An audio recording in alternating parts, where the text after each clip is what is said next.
Well, for the speaking posts on the efolio, I didn't have many ideas, so I chose to read some of the texts that are in the handbook, because since the goal of this activity is to see my speaking skills, this will just do it. So the first one is on chapter 2, Environment and Sustainability, on page 20. And the text is The History of Stuff. Let's begin. Half of the world market and more than half of the global investment benefit only 22 countries, where only 14% of the world population lives, while the 49 poorest countries, inhabited by 11% of the world population, receive only 1% of the global product, almost the same value as the income of the three wealthiest men in the world. Besides, Tanzania, for example, one of the poorest countries, generates $2.2 billion a year to its 25 million inhabitants, while the bank firm Goldman Sachs produces an income of $2.6 billion shared between 161 shareholders. The increase of inequality is not an accidental and despicable side effect.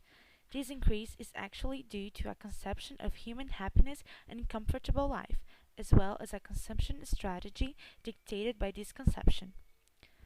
These kinds of conception and strategies can be contemplated and used only as privileges of the wealthiest countries because it is practically impossible to amplify its reach, let alone to universalize it enough so that the rest of humanity can share all these material and social privileges.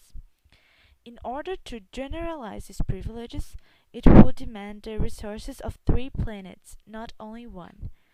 There are simply not enough resources to sustain the development of China, India, and Brazil, not to mention other similar countries, for them to copy or imitate the way the comforts of life have until now been desired and used by the US, Canada, Western Europe, and Australia, places where these lifestyles were firstly constituted and where they still have been reconstituted and reproduced with enthusiasm. The modern developments of these privileged first world countries that gathered power enough to search for and find ways to satisfy their local ambitions through all the global space and to mobilize global resources to sustain their local desires have been guided by a logic that transforms the perspective of an ongoing diffusion of these ambitions in a true catastrophe.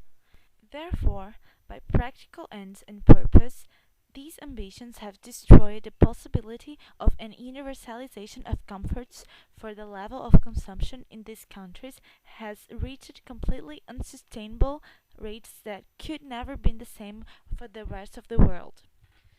That was tough.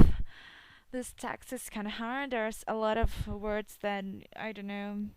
That was kind of hard, but I did it with some pauses and with taking a little bit of breath. But yay, that's it.